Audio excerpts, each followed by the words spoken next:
नमस्कार, प्रभात साक्षी news network और आप सभी का स्वागत है। तेलंगाना विधानसभा चुनाव के लिए बीजेपी के प्रचार में आज तब तेजी आ गई जब रक्षा मंत्री राजनाथ सिंह हैदराबाद पहुंचे और राज्य की केसीआर सरकार पर गंभीर आरोप लगाते हुए जनता से बीजेपी के पक्ष में मतदान करने की अपील की। रक्षा मंत्री राजनाथ सिंह ने तेलंगाना के मुख्यमंत्री के चंद्रशेखर राव के शासन में राज्य में सत्ता का दुरुपयोग होने और भ्रष्टाचार तेजी से बढ़ने का आरोप लगाते हुए कहा कि केसीआर के परिवार के भ्रष्टाचार की चर्चा सिर्फ राज्य में ही नहीं बल्कि दिल्ली में भी है। राजनाथ सिंह ने बीजेपी के मौजूदा विधायक एटाला राजेंद्र के हुजूराबाद निर्वाचन क्षेत्र के जमीकुंटा में एक रैली को संबोधित करते हुए सवाल किया कि भारत राष्ट्र समिति शासन में तेलंगाना विकास क्यों नहीं कर सका, जबकि राज्य के लोग कुशल और मेहनती हैं। उन्होंने कहा 10 वर्ष में तेलंगाना का विकास न केवल सीमित हुआ है बल्कि यह प्राइवेट लिमिटेड बनकर रह गया है। मेरे बहनों भाइयों, मैं तेलंगाना की कई सार्वजनिक सभाओं को संबोधित कर चुका हूं। आज जब इस तेलंगाना की सार्वजनिक सभा को संबोधित करने के लिए आप सबके बीच आया हूं और जो भीड़ मैंने यहां पर देखी है, मैं कह सकता हूं कि तेलंगाना में भारतीय जनता पार्टी का टेम्पो इस समय बहुत हाई है। मैं तेलंगाना को अच्छी तरह जानता हूं। तेलंगाना यह पुरुषार्थ की धरती है, यह पराक्रम की धरती है। तेलंगाना में प्राचीनता और आध्यात्म और आधुनिकता दोनों का एक अद्भुत संगम है और यहाँ की कला, यहाँ का कौशल, यहाँ का कारीगरी भारत में ही नहीं बल्कि सारी दुनिया में जानी जाती है। तेलंगाना यह भगवान नरसिम्हा की धरती है। तेलंगाना यह मां भद्रकाली की धरती है। यहाँ रामप्पा मंदिर है तो काकातीया त्योरणम भी है इस तेलंगाना में। रानी रुद्रमा और कुमरम भीमा के अद्भुत शौर्य और पराक्रम को कौन भूल सकता है, जिसका यशोगान केवल तेलंगाना ही नहीं बल्कि सारे भारत में किया जाता है। इस धरती का मेरे बहनों भाइयों एक ऐतिहासिक महत्व है और इसलिए मैं एक बार तेलंगाना की धरती को और तेलंगाना की धरती पर रहने वाले लोगों का मैं शीश झुकाकर हार्दिक अभिनंदन करता हूं, मैं उनका स्वागत करता हूं। मैं याद दिलाना चाहता हूं भारतीय जनता पार्टी के बारे में। 1984 में भारतीय जनता पार्टी लोकसभा का चुनाव लड़ी थी। लोकसभा के चुनाव में भारतीय जनता पार्टी को जब केवल 2 सीटों पर विजय हासिल हुई थी, तो एक सीट जहां पर विजय हासिल हुई थी वह गुजरात था और दूसरी सीट जहां पर भारतीय जनता पार्टी को 1984 में विजय हासिल हुई थी वह तेलंगाना था, जहां पर जंगा रेड्डी ने विजय हासिल की थी। और भारतीय जनता पार्टी ने ऐसा काम किया कि आप देख रहे हैं 27 ईयर्स 27 वर्षों से लगातार गुजरात में यह सरकार बन रही है बहनों भाइयों। मगर मैं कहना चाहता हूं, आज विकास का मॉडल सारे हिंदुस्तान में यदि कोई राज्य माना जाता है तो वह गुजरात माना जाता है। यदि तेलंगाना में हैदराबाद को आप छोड़ दें तो शायद ही कहीं पर जैसा विकास इन 9-10 वर्षों में बीआरएस को करना चाहिए था, केसीआर को करना चाहिए था, उन्होंने किया हो। कहीं पर कोई विकास नहीं हुआ है। मैं पूछना चाहता हूं, यदि गुजरात का विकास हो सकता है, हिंदुस्तान के अन्य राज्यों का विकास 9-10 वर्षों के अंदर हो सकता है, पूरे भारत का मस्तक सारी दुनिया में नरेंद्र मोदी के नेतृत्व में ऊंचा हो सकता है, तो आपके नेतृत्व में तेलंगाना का विकास क्यों नहीं हुआ? इस सवाल का जवाब तेलंगाना की जनता चाहती है। और मैं केसीआर जी से कहना चाहता हूं, तेलंगाना राज्य बनाने की लड़ाई केवल आपने अकेले नहीं लड़ी है। तेलंगाना राज्य बनाने की लड़ाई भारतीय जनता पार्टी ने लड़ी है और मुझे यदि क्रेडिट देनी हो, श्रेय देना हो किसी को, तो तेलंगाना राज्य बनाने का श्रेय क्रेडिट मैं देना चाहता हूं तो तेलंगाना राज्य की जनता को देना चाहता हूं। मेरे बहनों भाइयों, कांग्रेस तो मजबूर होकर जनता के दबाव में उसको तेलंगाना बनाना पड़ा था और मैं कह सकता हूं तेलंगाना राज्य तो बनाया है और आज भी आंध्र प्रदेश से जुड़े हुए बहुत सारे ऐसे मुद्दे हैं जिनका हल निकलना चाहिए था, जिनका समाधान निकलना चाहिए था, वह समाधान नहीं निकल पाया क्योंकि कांग्रेस ने इसमें इतनी गड़बड़ियां कर दी थी कि बहुत सारे तेलंगाना से जुड़े हुए मुद्दों का आज तक समाधान नहीं हो पाया। और मैं याद दिलाना चाहता हूं, हम लोगों ने भी, आदरणीय अटल बिहारी वाजपेयी भारत के प्रधानमंत्री थे, उनके रहते हुए 3 स्टेट्स बनाए थे, उत्तराखंड, झारखंड और छत्तीसगढ़। कोई जाकर देख सकता है, उत्तराखंड, झारखंड, छत्तीसगढ़ में आज कोई परेशानी नहीं है, बल्कि इन तीनों राज्यों का तेजी के साथ विकास हो रहा है। केसीआर जी, मैं आपसे पूछना चाहता हूं, क्या हो गया है आपको? तेलंगाना की राज्य की जनता ने लगातार आपको 2 बार आपकी सरकार बनाई है, 9 वर्ष का समय गुजर गया है। क्यों नहीं तेलंगाना का विकास हो पाया है? तेलंगाना की जनता इस सवाल का जवाब चाहती है। तेलंगाना को डेवलपमेंट का पोटेंशियल तेलंगाना के लोगों के अंदर है। तेलंगाना के लोग परिश्रम करने वाले हैं, हार्ड वर्क करने वाले हैं, स्किल है, कुशलता है, गुणवत्ता है, सब कुछ कर सकते हैं। फिर भी केसीआर जी, मैं इस सवाल का जवाब चाहता हूं, क्यों नहीं तेलंगाना राज्य का विकास हो पाया? यह हिंदुस्तान की जनता इस सवाल का आपसे जवाब चाहती है। मेरे बहनों भाइयों, 10 वर्षों में तेलंगाना का विकास न केवल लिमिटेड रहा है, बल्कि प्राइवेट लिमिटेड बनकर रह गया है। यहां पर केसीआर जी, आपकी फैमिली का, आपके परिवार का हस्तक्षेप, इंटरफेरेंस, यह बराबर रहता है। क्यों यह रहता है? मैं जानना चाहता हूं। जनता ने आपको मुख्यमंत्री बनाया था, आपके परिवार को मुख्यमंत्री नहीं बनाया था। मैं परिवार के किसी सदस्य के ऊपर आरोप नहीं लगाना चाहता। आपके बेटे बेटी, हम सब लोगों के बेटी बेटी हैं, सभी का हम सम्मान करना चाहते हैं। लेकिन सरकार आपको चलानी थी, पूरा परिवार ही सरकार चला रहा है। तेलंगाना की जनता की उपेक्षा हो रही है और केसीआर की हुकूमत में एब्यूज ऑफ पावर, यानी सत्ता का दुरुपयोग हो रहा है और साथ ही साथ करप्शन तेजी के साथ बढ़ रहा है। केसीआर जी, आप ये कहते हैं कि हमारे यहां कोई करप्शन नहीं है, लेकिन मैं कहना चाहता हूं कि आज आपके परिवार के करप्शन की चर्चा केवल तेलंगाना तक, हैदराबाद तक ही सीमित नहीं है, बल्कि उसकी चर्चा दिल्ली तक पहुंच गई है। और केसीआर जी, आप भी सच्चाई को जानते हैं, बिना आग के धुआं नहीं उठता है। KCR ji, without fire there is no smoke. Telangana की जनता आपसे जानना चाहती है और चाहती है कि स्टेट फर्स्ट, हमारा लक्ष्य होना चाहिए कि राज्य पहले, स्टेट फर्स्ट। लेकिन केसीआर जी कहते हैं स्टेट फर्स्ट नहीं, फैमिली फर्स्ट। मेरे दोस्तों, फैमिली का होना कोई बुरी बात नहीं है, लेकिन पूरा प्रदेश ओनली फैमिली, केवल परिवार के हवाले कर दिया जाए, यह किसी और को मंजूर हो सकता है, लेकिन भारतीय जनता पार्टी और तेलंगाना की जनता को किसी भी सूरत में मंजूर नहीं हो सकता। और मैं तो इटाला राजेंद्र गारू को बधाई देना चाहता हूं अपनी तरफ से कि बहनों भाइयों, इटाला राजेंद्र गारू ने इसी मुद्दे के ऊपर सत्ता को ठोकर मारकर भारतीय जनता पार्टी की सदस्यता स्वीकार की। और मैं कहता हूं, यह जो चुनाव हुआ था बहनों भाइयों, बाई इलेक्शन जो हुआ था, जिसमें हमारे इटाला राजेंद्र गारू चुनाव लड़ रहे थे, मैं कह सकता हूं यह इटाला राजेंद्र गारू, यह हमारे बीजेपी के कैंडिडेट थे और उधर कोई बीआरएस का कोई कैंडिडेट नहीं लड़ रहा था, बल्कि ऐसा लग रहा था इतने पैसे खर्च हुए जैसा मुझे बतलाया गया, जैसे लगता था कि स्वयं केसीआर चुनाव के मैदान में हो, लेकिन हमारे इटाला राजेंद्र गारू ने उनको धूल चटा दिया और भारतीय जनता पार्टी का झंडा लहरा दिया।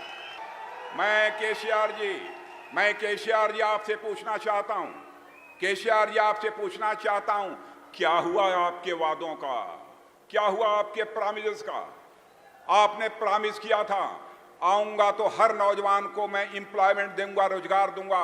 मैं आप जवानों से पूछना चाहता हूं, आपको एम्प्लॉयमेंट मिल गया है कि नहीं मिल गया है? जरा हाथ उठाकर बतलाओ, मिला है कि नहीं मिला? नहीं मिला। मैं पूछना चाहता हूं, यहां पर वैकेंसीज हैं, स्थान खाली हैं, वहां पर नौकरी दी जानी चाहिए, एम्प्लॉयमेंट जवानों को दिया जाना चाहिए, क्यों नहीं दिया गया? एग्जाम होता है, एग्जामिनेशन में पेपर लीक होता है। यह आपके प्रशासन की नाकामी है, आपके शासन की नाकामी है, आपके शासन और प्रशासन की गलती है। इसके लिए आपको, केसीआर जी, आपको और आपकी पार्टी को, आपकी सरकार को तेलंगाना की जवानों से क्षमा मांगना चाहिए। हर दलित परिवार को 3 एकड़ जमीन देने की बात आपने कही। मैं पूछना चाहता हूं, कितने दलित परिवारों को 3 एकड़ की जमीन मिली है? दलित परिवारों को बिजनेस के लिए 10 लाख रुपया देने का वादा किया था। कितने परिवारों को 10 लाख रुपया दिया है केसीआर ने? बहनों भाइयों, नेता ऐसा होना चाहिए जो वह कहे वह करे, उसके वर्ड्स और डीड्स में अंतर नहीं होना चाहिए। नेताओं के वर्ड्स और डीड्स में अंतर होने के कारण ही भारत की राजनीति और नेताओं के प्रति एक क्राइसिस ऑफ क्रेडिबिलिटी, एक विश्वसनीयता का संकट पैदा हुआ है। और इस विश्वसनीयता के संकट को, इस क्राइसिस ऑफ क्रेडिबिलिटी को भारत की राजनीति में किसी राजनीतिक पार्टी ने स्वीकार किया है तो हमारे प्रधानमंत्री नरेंद्र मोदी के नेतृत्व में भारतीय जनता पार्टी ने स्वीकार किया है। जो हम कहते हैं वह हम करते हैं। बीजेपी ने 50 साल पहले कहा था कि हमारी गवर्नमेंट सेंटर में बन जाएगी तो अयोध्या की धरती पर भव्य राम का मंदिर बनकर रहेगा। बहनों भाइयों, आप 24 जनवरी के बाद आप अयोध्या की धरती पर जाकर भव्य राम के मंदिर में दर्शन कर सकते हैं। मेरे बहनों भाइयों, हमने कहा था हमारी गवर्नमेंट बनेगी सेंटर में, हम कश्मीर की आर्टिकल 370 को समाप्त करेंगे और जम्मू कश्मीर का भी वही स्टेटस होगा जो हिंदुस्तान के अन्य राज्यों का होगा। वह भी हमने पूरा करके दिखा दिया। बहनों भाइयों, मैं 1-2 उदाहरण इसलिए आपके सामने रखा कि हिंदुस्तान में भारतीय जनता पार्टी एक ऐसी पार्टी है जो कहेगी वह करेगी, उसके वर्ड्स और डीड्स में कभी अंतर नहीं हो सकता है। मेरे बहनों भाइयों, बीआरएस का एक भी ऐसा काम आप नहीं बता सकते जो करप्शन फ्री हो, एक भी काम नहीं मिलेगा। यही काम हम अपने प्रधानमंत्री मोदी जी के नेतृत्व में भू स्वामित्व योजना के अंतर्गत हम कर रहे हैं। बहनों भाइयों, और सारे जितनी भी जमीन है उसकी डिजिटल मैपिंग करा रहे हैं। पूरे देश में कहीं का भी आप लैंड रिकॉर्ड देखना चाहते हैं तो एक क्लिक पर आपको मिल जाएगा। हम एक ऐसी व्यवस्था कर रहे हैं, मार्च तक हमारा यह काम सारे देश भर में लैंड के डिजिटल मैपिंग का यह पूरा हो जाएगा।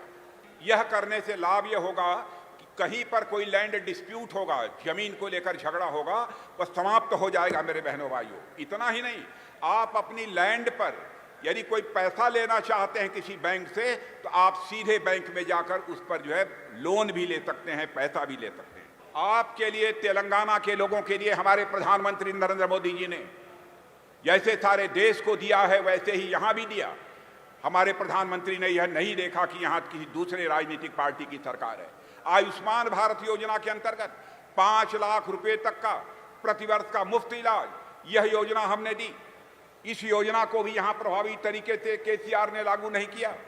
प्रधानमंत्री आवास योजना के अंतर्गत लोगों को मकान, लोगों को छत, पक्का मकान, पक्का घर देने का काम सारे हिंदुस्तान में 4 करोड़ से अधिक लोगों को दिया हमारे प्रधानमंत्री ने, लेकिन उसको भी यहां पर लागू नहीं किया गया।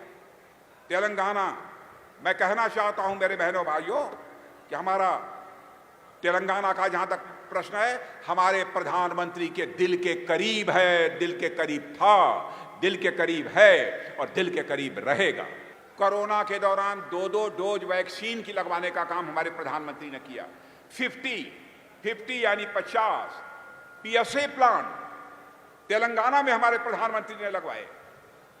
लेकिन बहनों भाइयों, यहां की सरकार को जो मदद करनी चाहिए वह सरकार नहीं कर रही है।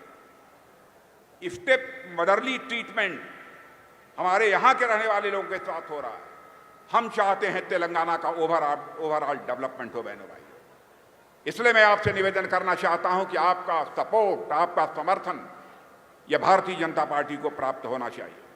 मैं तेलंगाना की जनता से कहना चाहता हूं, आपने बीआरएस को 2 बार देखा, उनको मौका 2 बार दिया, हमें केवल 1 बार मौका देखकर देखिए कि भारतीय जनता पार्टी कैसे सरकार इस तेलंगाना में चलाती है। हर क्षेत्र में महिलाओं की भागीदारी बढ़ाने के लिए भी हमारे प्रधानमंत्री ने कई योजनाएं प्रारंभ की हैं और आज फौजों में भी महिलाएं भाग ले रही हैं। फौजों में महिलाएं अधिकारी बन रही हैं, फौजों में जा रही हैं, जरूरत पड़ी तो सीमा पर भी वह तैनात होंगी और भारत की सीमाओं की वह सुरक्षा करेंगी। अभी हाल में ही देखा, एक व्यवस्था हो गई, नारी शक्ति बंधन, एक कानून पास हो गया अब 2029 से अथवा हो सकता है कि 2026 से ही मेरे बहनों भाइयों अब भारत की असेंबली में, पार्लियामेंट में, हर स्टेट की असेंबली और भारत की पार्लियामेंट में 33% प्रतिनिधित्व यदि किसी का होगा तो बहनों का होगा, माताओं का होगा, महिलाओं का होगा। सरकार कैसे चलाई जाती है यह कला यदि सीखना है तो केसीआर जी आपको भारतीय जनता पार्टी से सीखना पड़ेगा। जो भी कदम हम लोगों ने उठाए हैं उसका स्वागत पूरे हिंदुस्तान में हुआ है, उसकी चर्चा दुनिया के दूसरे देशों में भी है। आज राजीव गांधी जी थे, राजीव गांधी जी कहते थे कि मैं क्या करूं, मैं दिल्ली से 100 पैसा भेजता हूं लेकिन लोगों के पास पहुंचते पहुंचते लोगों की जेब में केवल 14 पैसा 14 पैसा पहुंच पाता है, शेष पैसा करप्शन की भेंट चढ़ जाता है। उन्होंने मजबूरी व्यक्त की थी, लाचारी व्यक्त की थी, लेकिन हमारे प्रधानमंत्री ने जनधन खाता खोलकर डीबीटी के माध्यम से ऐसी व्यवस्था कर दी कि यदि दिल्ली के बैंक से 100 पैसा निकलता है तो 100 का 100 पैसा आपकी जेब में पहुंचता है, वह भ्रष्टाचार की भेंट नहीं चढ़ने पाता है। बीआरएस एमआईएम दोनों मजहब के आधार पर, जात के आधार पर वह राजनीति करते हैं, लेकिन भारतीय जनता पार्टी जाति, पंथ और मजहब, कास्ट, क्रीड और रिलीजन के आधार पर राजनीति नहीं करती है, बल्कि राजनीति करती है तो इंसाफ और इंसानियत यानी जस्टिस और ह्यूमैनिटी के आधार पर करती है। और मैं कहना चाहता हूं बहनों भाइयों कि हमारी सरकार प्रधानमंत्री मोदी के नेतृत्व में कैसा काम किया है आप सभी जानते हैं। अर्थव्यवस्था के आकार की दृष्टि से जो हमारा भारत आज के 9-10 वर्ष पहले 10वें 11वें स्थान पर था, आज वह जंप लेकर दुनिया की टॉप 3 इकोनॉमी, दुनिया की टॉप की 3 अर्थव्यवस्थाओं में आकर, दुनिया की टॉप 5 अर्थव्यवस्थाओं में आकर खड़ा हो गया है।